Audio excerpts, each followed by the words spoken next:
को बहुत प्यार करता था। छोटू बेटा, थोड़ी देर के लिए इस पुसी को छोड़ भी दिया कर, जब देखो इसके साथ ही खेलता रहता है। पापा, मैं क्या करूं? ये मेरे बिना रह ही नहीं पाती। जब देखो मेरे पास आकर मेरी ही गोद में बैठ जाती है। तुम दोनों के दोनों ना, चलो मैं तो चला काम पर, तुम खेलो। तभी रमा बाहर आती है और मनीष को बोलती है, अजी रुको तो सही, याद है ना कुछ रात में जो बोला था?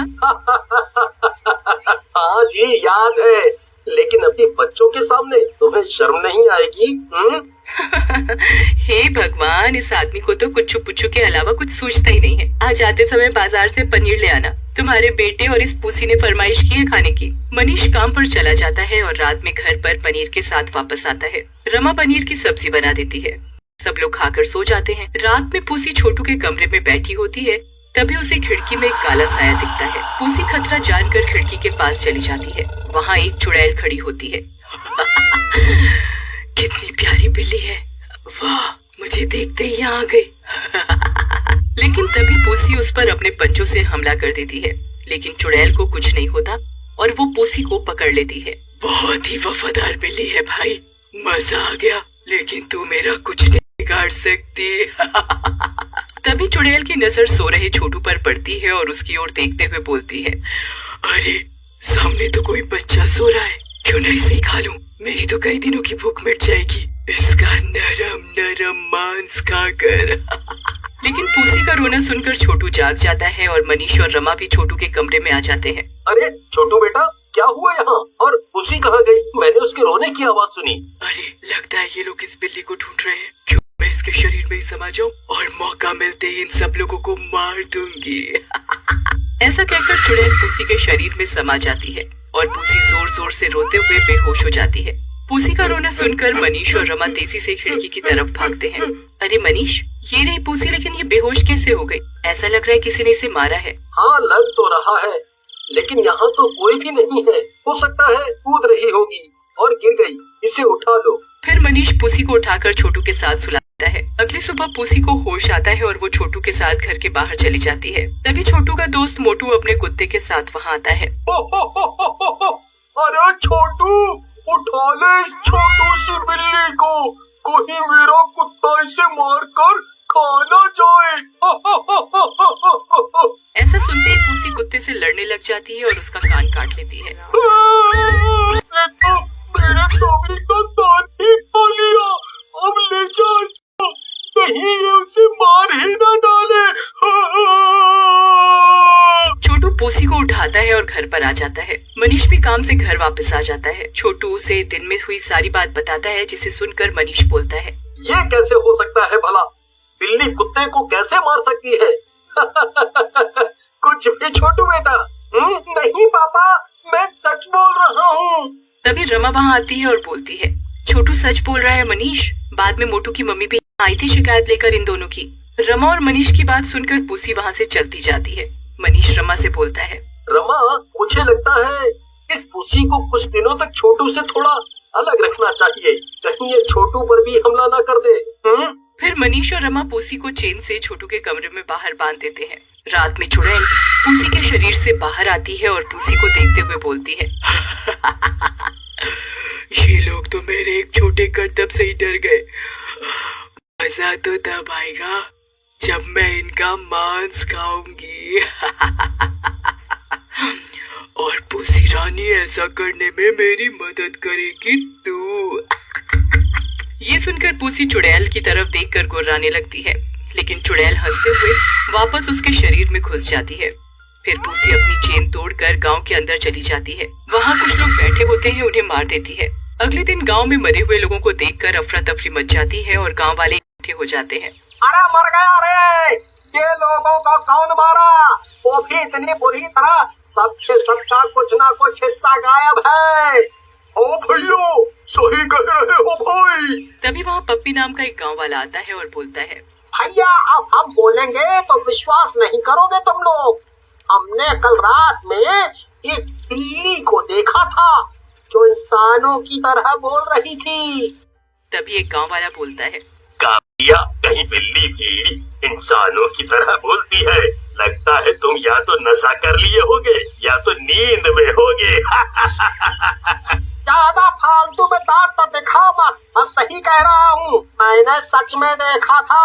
तभी गांव वालों को इकट्ठा देख मनीष भी वहां पहुंच जाता है और गांव वाले रात में हुई घटना के बारे में बताते हैं, जिसे सुनकर मनीष डर जाता है और वहां से घर वापस चला जाता है और रमा को बोलता है, रमा, कल गांव में रात में किसी बिल्ली ने लोगों पर हमला कर दिया और उन्हें बहुत ही बेरहमी से मारा।